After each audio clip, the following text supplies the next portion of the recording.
You're listening to Booked, the bookstore education podcast brought to you by the American Booksellers Association. In this episode, we're listening to the Children's Institute 2022 session, Managing Post-Pandemic Stress, Burnout, and Other Mental Health Issues.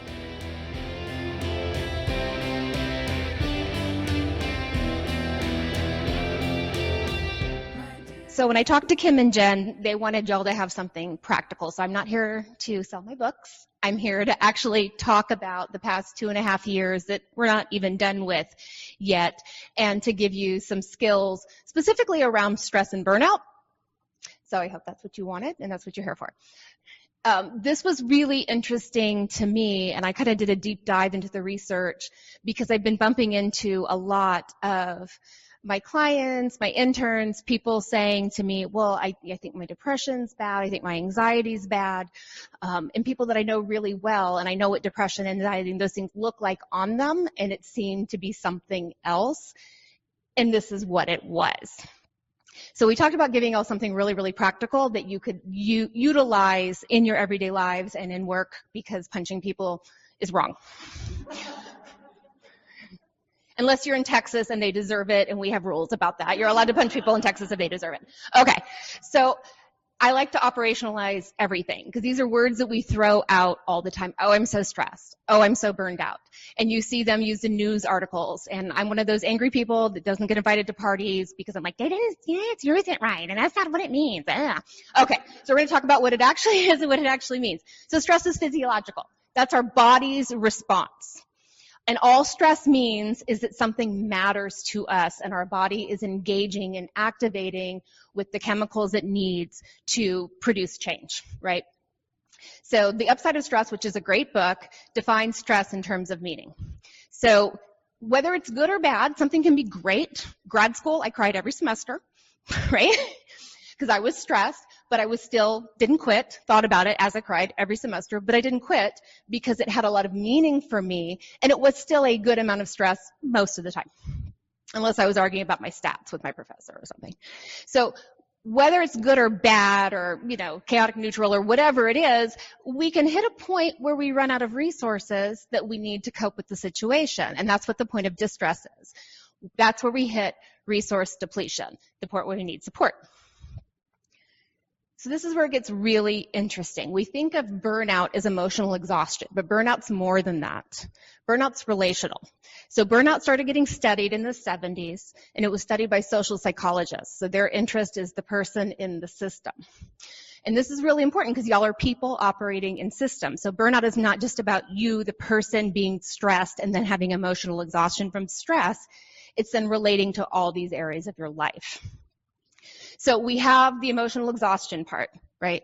This is what we think of with burnout. This is what people are talking about when they talk about burnout all the time. It's that emotionally overextended, depleted, we feel drained, we have no space for replenishment, we actually get a couple days off, and we just lay there like FML, right? So we feel overloaded, and we feel in conflict with everyone around us. That's the individual stress portion of burnout. The next part is cynicism.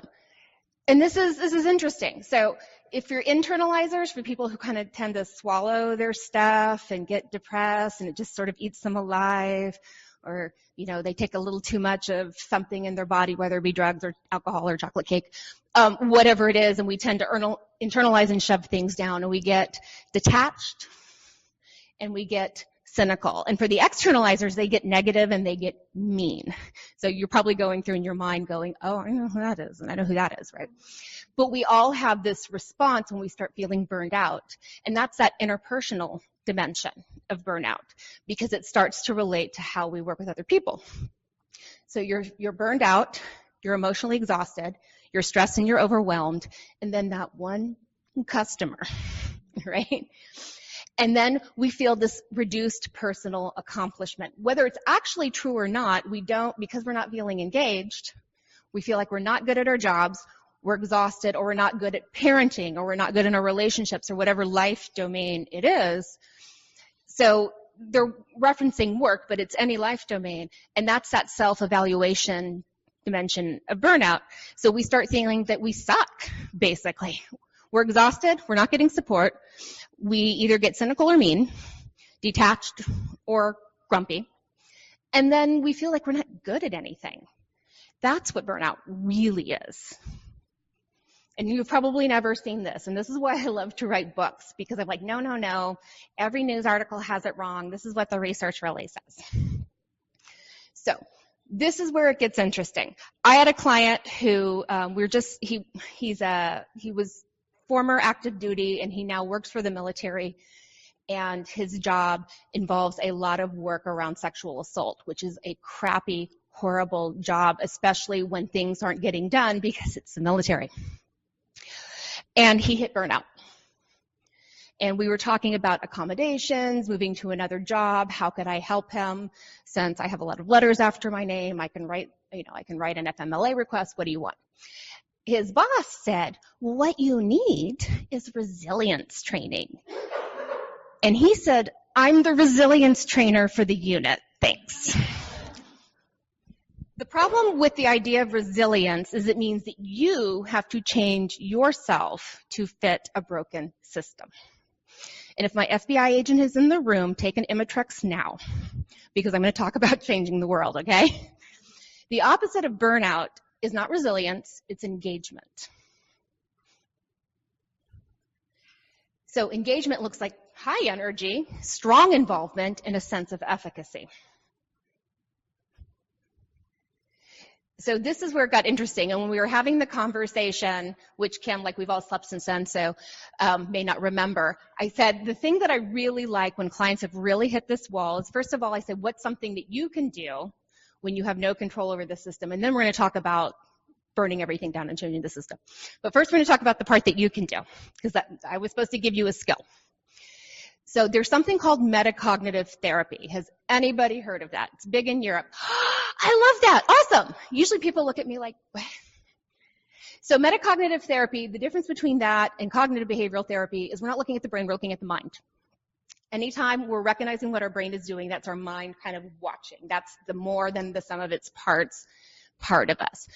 So I got in an argument my very first semester of my master's program, because I said, excuse me, like, what are we supposed to do with cognitive behavioral therapy if they're right and everything sucks? And the professor's like, you know what, just write whatever paper you want, just go away. And it's amazing that I didn't get kicked out of the program.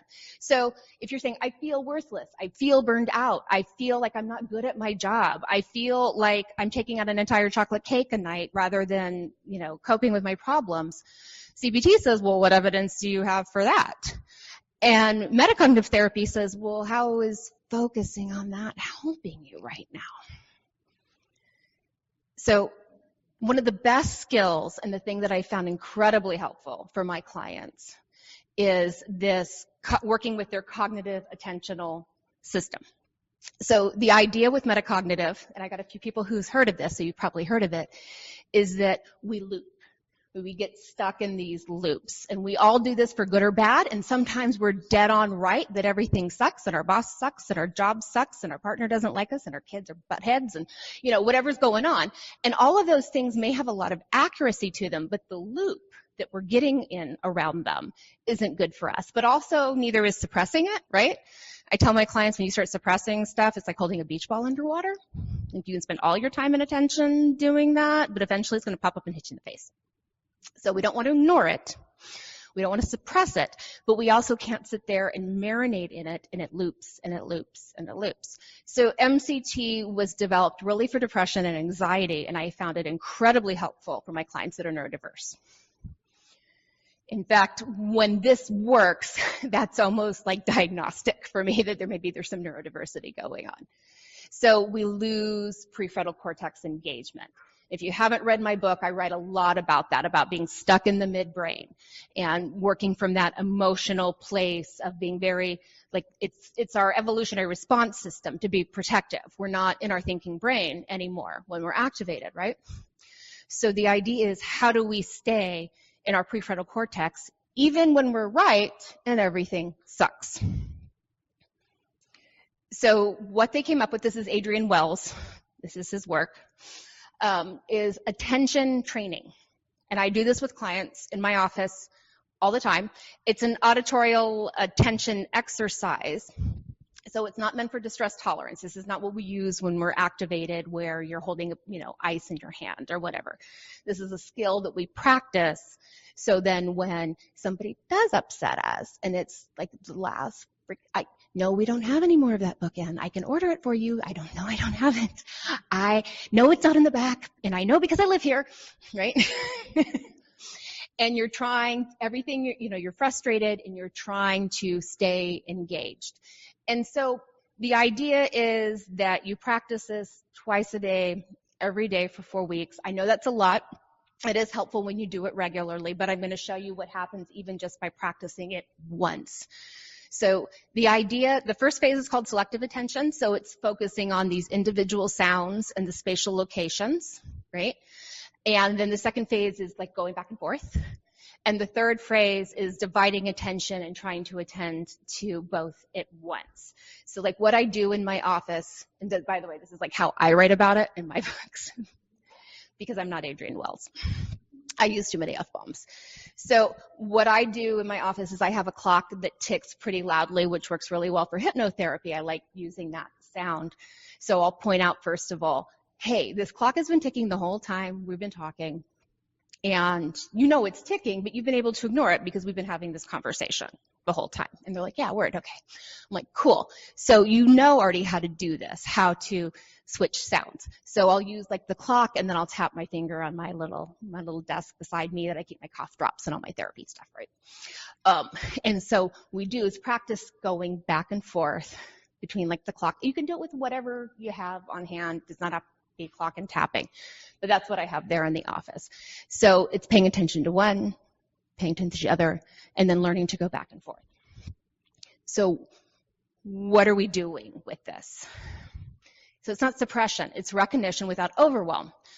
The aim is to follow the intention instructives, whatever's going on in your mind or body. So you're recognizing these internal events, right? It's just more noise. So it's not to distract from, it's not to avoid or suppress thoughts. This is not dialectical behavioral therapy. We're not doing distress tolerance. We're not doing anything cognitive. We're not working with the thought. We're just noticing that it's there. So I like this image because I use this metaphor, and people are like, oh, I got you now. It's like holding gum in your mouth and not chewing it. Or you can chew it between 5 and 6, but you have to hold the gum in your mouth all day. So whatever thoughts are looping, then you're just kind of tucking it in the corner. You're recognizing it's there, and you're like, my brain is doing what it do, but I don't have to pay attention to this. I can stay focused on this other task when my brain goes, and this be, or whatever. And this is what happens. So even with one training session, the frontal lobes stay turned on. So specifically alpha waves, also beta waves. So you feel more calm, you have more creativity, more enhanced ability to absorb more information. And then the beta waves are also observed in awakened state. They're involved in the conscious thought and logical thinking and tend to have a stimulating effect. So you're calm and focused when you're doing this, just with one training session. So these are what all like the different brain waves look like. And what we want to be, we don't want to be sleepies, right? And we're not wanting to be like super hyperactivated. We're wanting those alpha and beta brain waves engaged. So this is the actual fMRI scans from that study. And you can see, does this one have a light? So the left side is after the ATT training, and the right side is just like regular person. So that is the huge difference you get in alpha and beta brainwaves just with one practice session of learning that attentional focus shift, and the huge difference that it makes in being able to stay engaged. Because if we keep our prefrontal cortex engaged, then we can negotiate with the problem. Okay, next part. This is the part where my FBI agent gets upset because I like to burn things down. We also need to change systems. It's not just about us, because I'm still basically saying you're having to do some resilience if I'm saying you're doing a lot of ATT, right? So there's relational domains of burnout prevention and healing. And again, this is not just like the world according to me. This is the world according to 45 years worth of research on burnout. Workload sustainability. You have to have a manageable workload. You can't, like, if you're operating like this every day, that's insane. And we don't all have a best that is like this every day, right? Our workload has to be sustainable and manageable. We have to have some control and autonomy over it. That just might mean, like, I'm in the back, in the stock room, but I get to sit down while I'm doing my paperwork instead of stand because my feet hurt. It doesn't have to be huge things, but we do have to have some level of control and autonomy. We need recognition and reward. I mean, we definitely need to pay people what they're worth. But we also need to be valued in general. And this is why, like in other life domains, having a partner saying, hey, I really appreciate that you did that. That kind of stuff. Having friends recognize that we've done things for them and just thank us, right, is really, really important. We need community and belonging. We need to feel like we're supposed to be where we are. We need this fairness and equity, whatever that looks like, right? I'm one of those people that had kids, and I know I've worked in a lot of places where I probably had too, where the idea was if you had kids, you should get priority for vacations, like around holidays and stuff. Well, that's not necessarily true. I mean, equity is everybody gets a turn on the vacation rotation, and if you were smart enough not to have kids and want to spend your vacation day drinking, then good on you, right? That kind of stuff.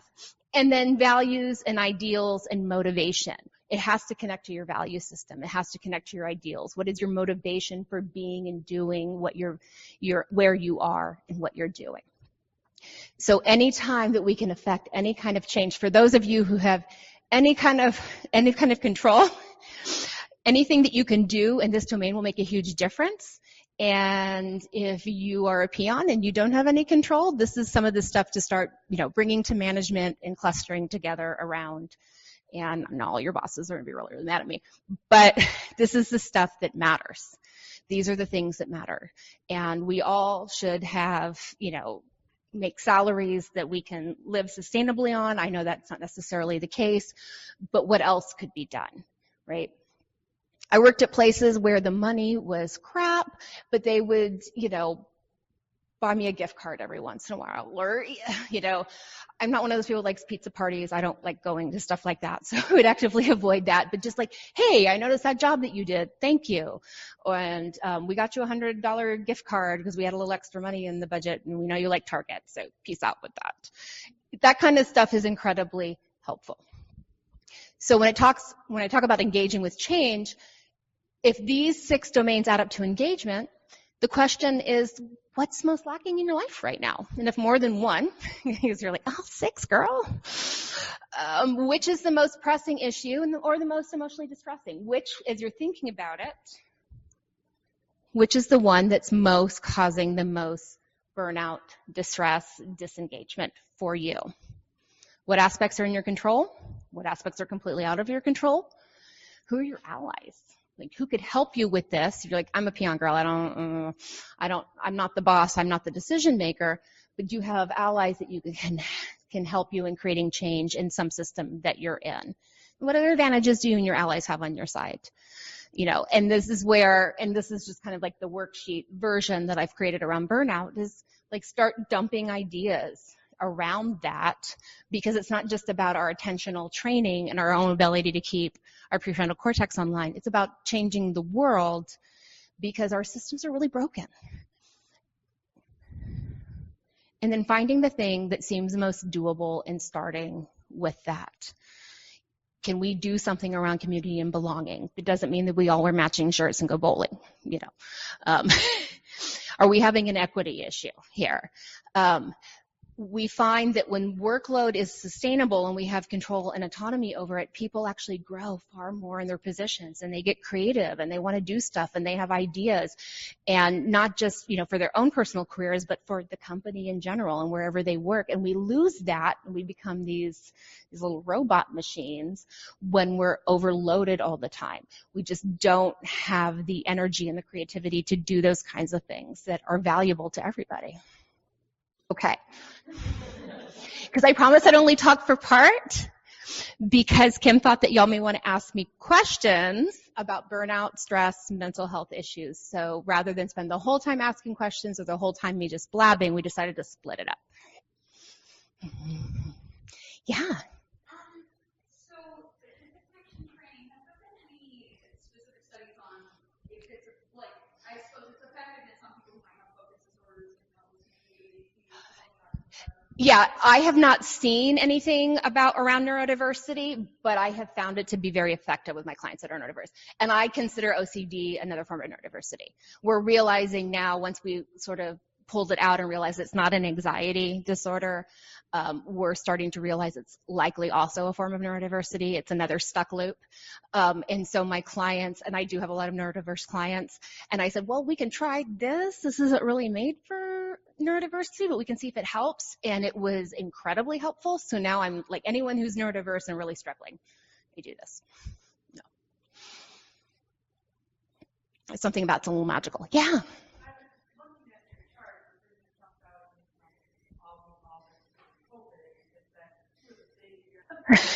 Well, I think that's really important because in a lot of people's behavior has been bucking up against that lack of control, right?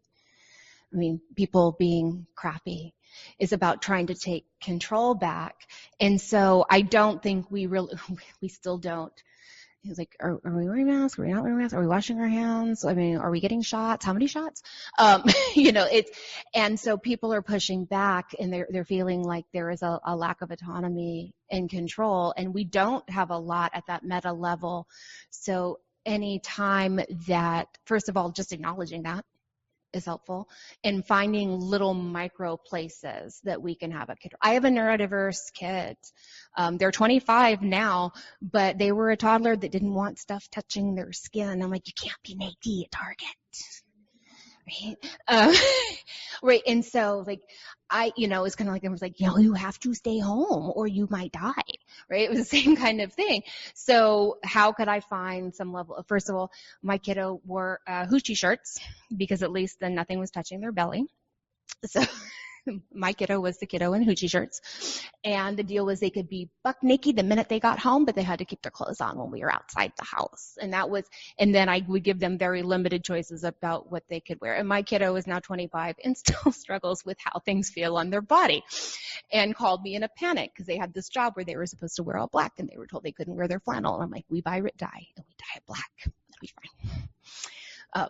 So sometimes it's micro levels of control. And I think a lot of people got a lot of Zoom fatigue, So does everybody need to have their cameras on? First of all, do we need to have this meeting or can it be an email? Please, for the love of God, let it be an email. And if we have to have the meeting, does everyone have to have their cameras on?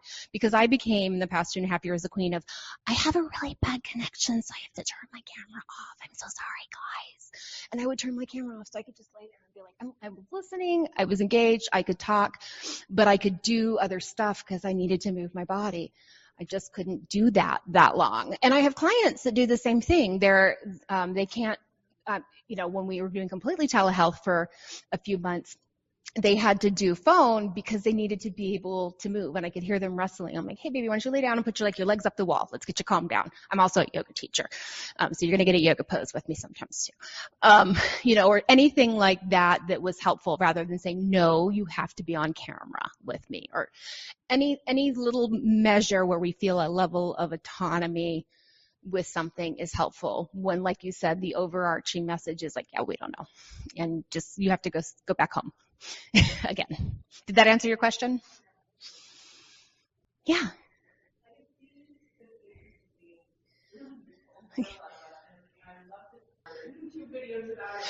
There are a ton of YouTube videos about it. You can have the PowerPoint. And that's why I also, because I'm like, I like woo-woo, but I like my woo-woo evidence-based. Yeah. So I'm like, okay, it's woo-woo, but look, it's so pretty. Right? And so people are like, okay, if you can show me, essential oils, they're like, yeah, but it hits mate brain, and look here, and here's the studies. I'm like, all right, I want some oils then.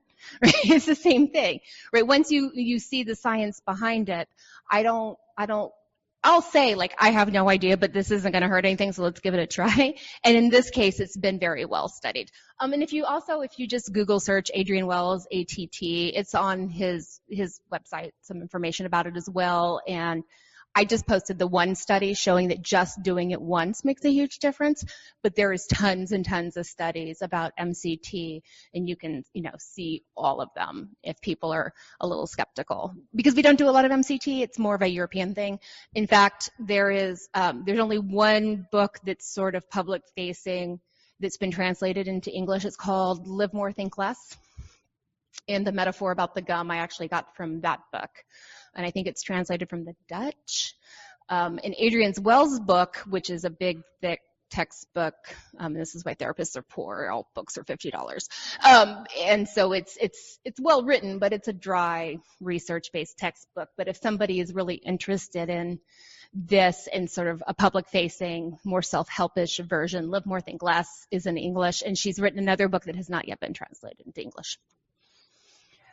Yeah.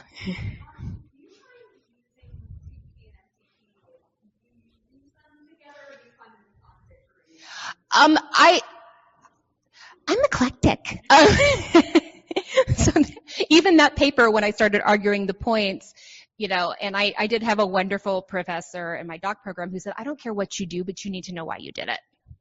So I have definitely pulled from, and I actually, I was a CPT trainer for the state of Texas. Yeah. So sorry about that if you don't like CBT. Because CBT is used so frequently as a short-term modality for depression and the like.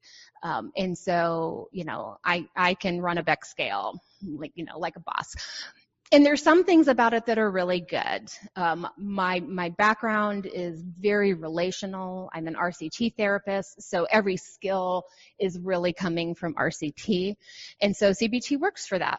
But I tend to be a little more relational than that. So like in cognitive behavioral therapy, if you were talking about intermediate beliefs, I call them relational images. Because the beliefs never stance in one person. It's always about a relationship. If I do this, other people will XYZ. And that's more important than whatever the belief is. I want to know where it comes from. So that kind of stuff, I use it in that way. I think core beliefs are really helpful. Sometimes looking at automatic thoughts can be helpful, but then we're going to do a thought diary. I haven't done one of those in years. And we're going to challenge these beliefs. That's where I start getting more meta. I'm like, this is not helpful. You're spinning. I can't, because I tell clients all the time, I was like, if you're smart and anxious, I'm not going to talk you out of it. We're gonna argue for an hour, and you spend a lot of money to argue with your therapist and then you're gonna convince me and be like, oh yeah, you're right, this is messed up, and we're both gonna be sad. So that's where it gets better to say, we're just gonna put that down, because that's not helpful, because you can convince yourself of anything if you're very smart and anxious. And everything that we're kind of anxious about right now has a lot of validity to it, right? So that's why I love this idea that it's not a helpful.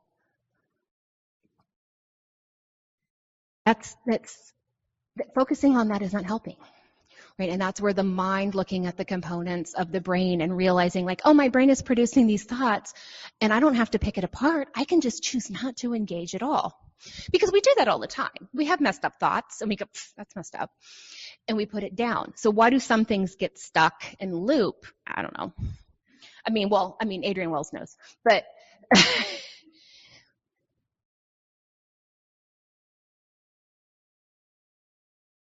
that's the fancy part of it. The cognitive attentional syndrome is that we start getting inflexible and we start convincing ourselves like this is it. This is how it's going to be. I'm going to be stuck with this.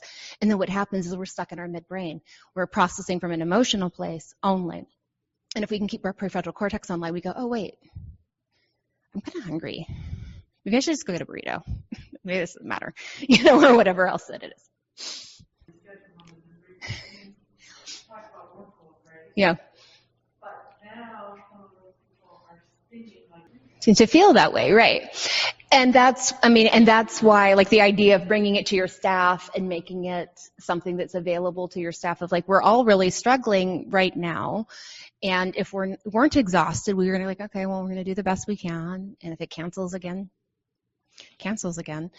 But it's really hard to do that when you're like, am I going to put all this work into it? And then it's not going to happen because I've been doing this for 2.5 years and I'm so tired. And for self-validating that, yeah. The first thing, I don't tell people like, oh, well, that's not useful. Don't do that. Usually the first thing I say is, That's legit, and that's messed up. But getting stuck in that thought process isn't helpful. So we need to do something with that because we can't solve it this way. So like definitely the validation, because sometimes like that's what people need in therapy is me go like, they did what? Oh girl, no. And they're like, I love going to therapy. I get to tattle. Yeah. And so validating like, yeah, that's a lot. You've kept doing this and doing this and doing this. And it felt like you're changing deck chairs on the Titanic because you were. So hopefully we have some water wings now, and I don't know, but I know we're all going to do the best we can. And, and so it might, and this is where if this kind of thing is helpful for you, this might be helpful right now because you're feeling really overwhelmed. And not that you're a problem for me, but that might be a problem for you. And I don't want you to feel that way and feel disengaged and cruddy and overwhelmed. And would this be helpful? It doesn't help in that emotional distress in the moment. That's where you need grounding skills. Like you need to go for a walk, take off your shoes, feel your feet on the grass, have a cup of coffee, whatever you need to do to reground. So it's not a distress tolerance skill, but it is a practicable skill. It's a riding the bike skill because you don't just get on the bike and go. But that's something that could help. But if somebody's distressed in the moment and they're just, coming to you overwhelmed, they just need a break, to get themselves reorganized. Yeah. Between this is like my mental illness or this is a trigger versus no, I'm like really burnt out though. Yeah. I have a hard time sometimes telling it. Yeah. And that's where, a couple things. If you're doing the work internally is, does this look like what my trauma responses typically look like? Does this look like what my depression looks like? Because that's what I do with clients when they think, oh, I think like I'm really depressed or I'm really manic. I live in San Antonio, y'all. I'm 30 minutes from Uvalde. We've been going through a lot, okay? And I've had a lot of clients, what their grief and their burn, they thought was, I think I'm really manic because I want to punch people in the middle of HEB. And I'm like, I don't have bipolar disorder and I do too. Right? So either somebody that you know and love and trust to give you good feedback is also really helpful. And, and I tell people like, I don't know your insides, you know your insides, but I have known you for a while and I know what your depression looks like and this seems different and I'm wondering if it's this. And I'll kind of go through it with them. And because it's always, if you have mental health issues, it's always that, right? And everybody's always like, oh, well, you're just being trauma triggered right now. You just need to get that, right? And you're like, no, this is relational and this is burnout and I need some control of my schedule. What I need. Dr. Pate said, And so what's interesting about that is they have done research because burnout is not in the DSM, right? It is in the ICD as a life contributing thing. But it's not a diagnostic code because if they added it as a diagnostic code, they'd be paying a lot more in Social Security disability benefits. So they're not going to. But they did study it. They're like, is burnout like depression or anxiety, just like wearing different pants? And so they actually did study because there are assessment tools for all of these things. And it is its own construct. It is its own thing that exists separate of depression and anxiety. Now, burnout can activate those other things. It can make you more fragile and more likely to be trauma triggered. It can make your depression worse, can make your anxiety worse, but it's its own thing, right? It's like grief is its own thing. It's another thing that gets, misattributed as depression and these kinds of things. It's a little hard to get it out, like when people are actively putting it on the internet. Yeah. I am politely vague. Yeah, that's a lot. Period. If you don't give them something to, they don't know this. They're wanting to connect and process, right? And you're their person. But they just threw a grenade over the wall, right? And that's your 12th grenade today. And you're like, I'm not throwing my body on another grenade. So something like, oh yeah, that's a lot. We've all been really struggling with that today. And just leaving it be is putting that pin back in. So you're not engaging in conversation. You're being polite, because you're like, you have to be nice to your customers. You can't say, I'm not talking about this anymore. But something like that, that's just, It's been hard, but not inviting more conversation and is I found to be the best way to do it. My husband does blank stare, don't care. I try to be a little nicer. I saw another hand say, yeah. I think I'm struggling a little bit with how to articulate this, but I'll give it a shot. Like the slide with the 6 squares, the path to fixing burnout. As a bookstore owner, I can see a lot of things I can do to help my staff with burnout in that structure. And I think there's a lot that management and ownership can do to help them with it. But what happens when I'm burned out? I don't feel comfortable asking them to validate me because that's not how, that's not good. I guess the question is, how do the people, I see 2 paths that need work. I can help my employees with burnout. I've got that, but what do I do as the boss? So is anybody in this room a low achiever? No, we're all we're high achievers. We're in business. Business doesn't pay well because we care. We care about literature. We care about knowledge. We care about learning. You're a high achiever, right? I got so used to working 3 jobs at a time and being in grad school and being a mom, 1 kid having a lot of needs. Pretty recently, the short answer is we have to do it for ourselves. We have to self-coach. But I'm telling you this because I know how hard it is. I was going through the line of my coffee place where I know everybody and we're friends and I give them books and I always write their grad school letters when they go back to school and they're my people. And I said something about being lucky enough to have control over my own schedule at this point in my life. And just kind of being a little bit embarrassed about it. And this barista who works her butt off said, don't be embarrassed for not overworking. That's awesome. And it took this 20-year-old to remind my middle-aged ass that we don't need to work at this level all the time. And it's okay to do those things and self-coach for ourselves if we have a little power over our schedule to take it. And then you're going to have to work on the guilt part. I know.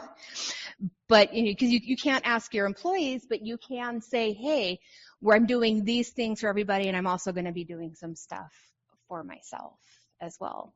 And I say that someone as a business owner, we don't have days off. I get that. But I am continuing to work on managing my schedule in ways for my own burnout prevention and looking at what the signs are for me. I get this irritability, anytime anyone asks me anything, no matter how small, I just, no. I know what my internal signals are that I'm hitting that wall. And so watching for that and then having to self-coach, okay, well, you know what you need to do. You have control, right? You're the boss. So what can you do right now in these domains? What do you need to do for yourself? But the hard part is if you're a high achiever going, but I could do more, but you don't have to, and we don't have to apologize for that. Human beings are made to eat fruit and make art. We're not supposed to be doing this capitalism thing that we're doing, right? So it's okay to take more time. Sorry, I didn't mean to make you spit take. We should all just be kind of sitting around, eating papayas, painting things. This whole capitalism thing is a scam, man. So we don't have to, and it's a constant struggle. And so I'm telling you that story because I know. And you get used to working crazy hours because you have to. And maybe we don't need to as much as we think that we do. It's okay to not answer emails. It's okay to go home before 10 p.m. Maybe have dinner with somebody. Anything else? I'm not watching time, so you tell me. Yeah. In the bookstore, there's a lot of books that have been out last couple years about mindfulness training. How is that different from the Did Ellie tell you to ask? Ellie's my editor. So I turned a lot of this. So the funny story about this, I was working on the grief book, which was 4 months overdue because COVID. And they were very good and very supportive. Don't push yourself. Everybody's behind. It's fine. Because I was I feel really bad. Same thing. And then I went down this burnout bunny trail for a week. And she was like, you're 4 months behind and I need you to finish your book. I'm like, no, but this is really cool. You're going to like this stuff. A little bit of it we'll use in the grief book. And her comment was, are you tricking me into meditating again? And I said, no, but it is a form of mindfulness. And she's like, I knew it. So that's definitely an Ellie question. I've had a mindfulness meditation practice for over a decade. I am a big believer in it. I think that it'll change your life. It will not change your life in the way that you think that it will, if anyone is curious about that. I say that Shambhala lineage of Buddhism. My meditation instructor is a retired therapist herself. I started doing that when I was in grad school because I needed something. It is a form of mindfulness because it's a form of paying attention to your own internal processes. And you don't have to meditate to be mindful, and you can meditate and not be mindful at all. Like, the mindfulness meditation is its own thing, but you can be mindful and do this and not meditate. So if you're anti-meditation, that's cool. But I like meditation, and I like mindfulness, and I am a believer. And I think that if anyone's curious about it, it will absolutely change your life, not in any of the ways that you expect, but in very good ways. Yeah.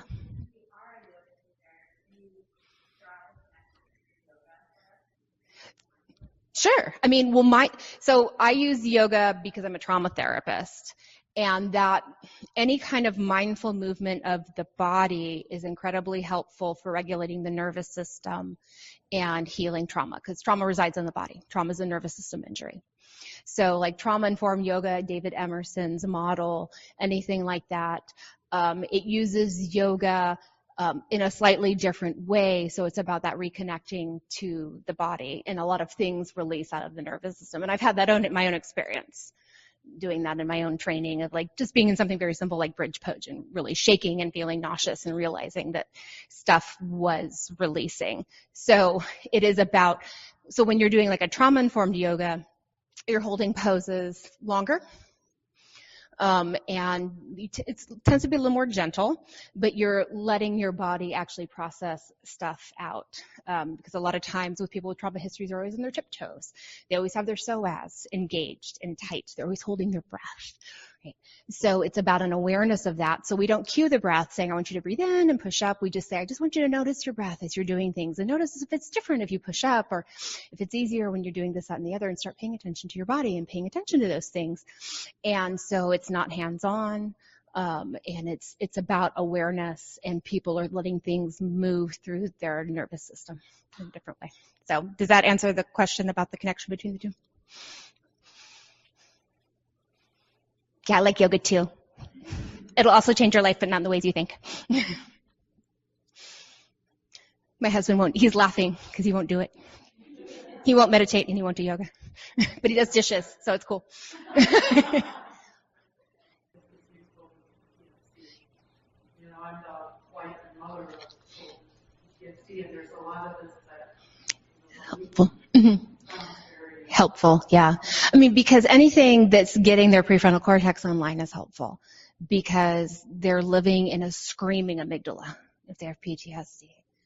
I live in Military City, USA. I work with a lot of active duty soldiers and vets. The VA sends, I have a sticker on my car that says witch doctor, and I got that name from the VA. They're like, we don't know what she does. She's kind of weird. There's yoga, and I don't know. She's kind of a witch, but it works. You should go see her. So I work with a lot of veterans, and I'm daughter of a career Army officer and a veteran. And I find these things useful with them as well. Sure. Would that be something that would be useful for you?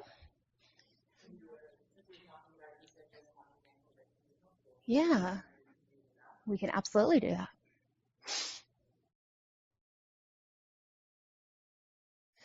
Okay. So who wants to be this is actually a fairly quiet room. We don't have consistent noise. I don't hear a clock or anything. Joe, do you want to come be my second sound provider? So this is my husband, Joe, who used to work as an auto claims executive and then decided he wanted a job that wasn't crushing his soul. And so he now works in my field, so he doesn't make any money, but he likes it much better. Okay, so do you want to, let's see, Why don't you tap here? Okay. Can you all hear that? Just get a consistent beat. Okay. So what you're going to do is just practice changing your focus of attention between the two, the tapping Joe's making and the tapping I'm making. The sound itself, and the dimensions of the sound, and the placement of the sound. I feel like this is Mother Drum. Sorry, I'm Choctaw.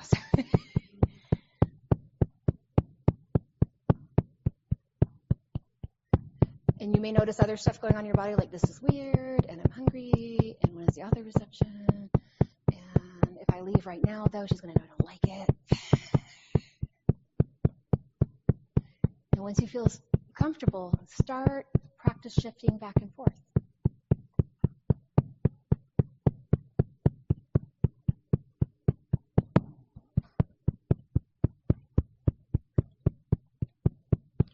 And once you feel comfortable with that, just practice noticing both at the same time. And then whatever other sounds you're picking up, hearing people in the next room, feel free to add them to the mix.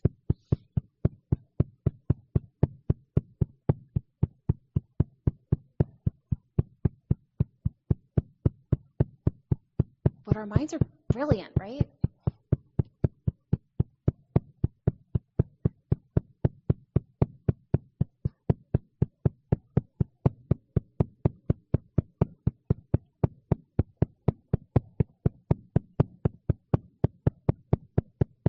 If you notice I'm moving, so you can practice hearing the sound move.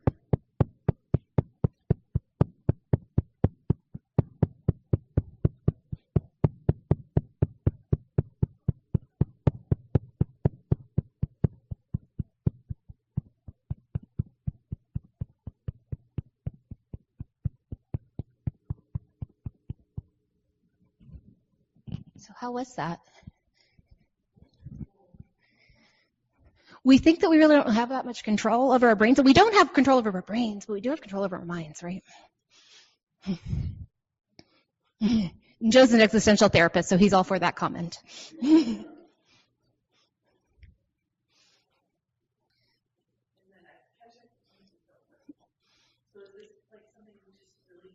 Practice, and also his tapping was also not nearly as loud, and we're in a bigger room. So if you're practicing like with a YouTube video and stuff, it will definitely be easier. But that's also going to be true in an activated state. You're trying to catch the prefrontal cortex thought. So you can also think of it that way. Like I'm trying to catch the small tap, not the big one right now, because the big tap is telling me to punch somebody. Yeah.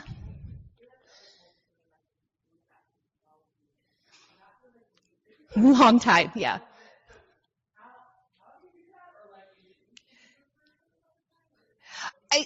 I spend a few minutes doing it with clients, and then I send it home as a practice thing.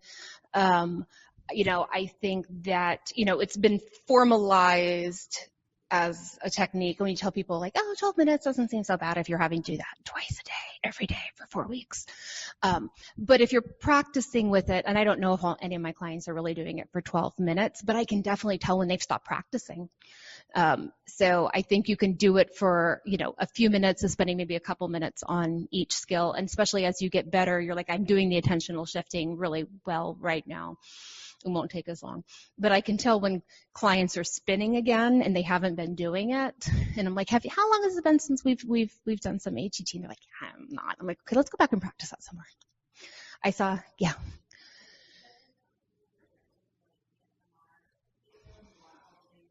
Mm-hmm.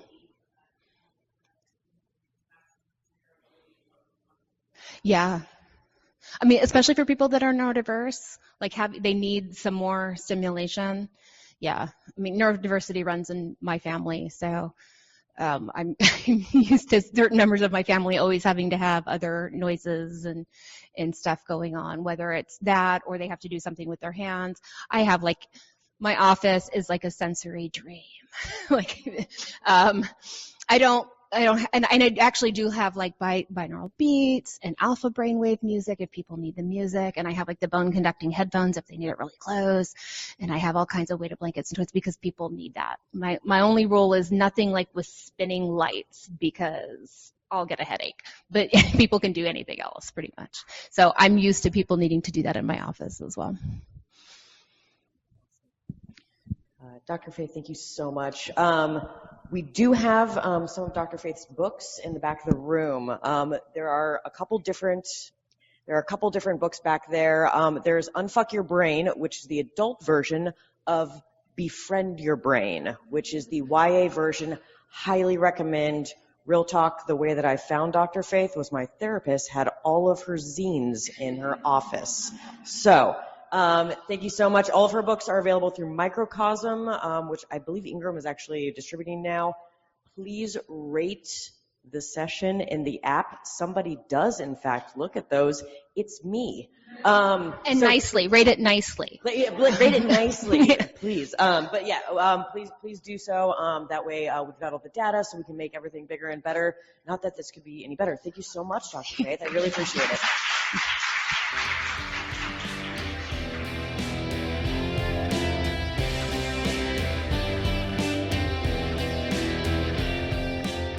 Thank you for listening to Booked, the bookstore education podcast brought to you by the American Booksellers Association. Don't forget to subscribe to the show on your favorite podcast app. Additional educational resources can always be found on the ABA website at www.bookweb.org. Happy reading!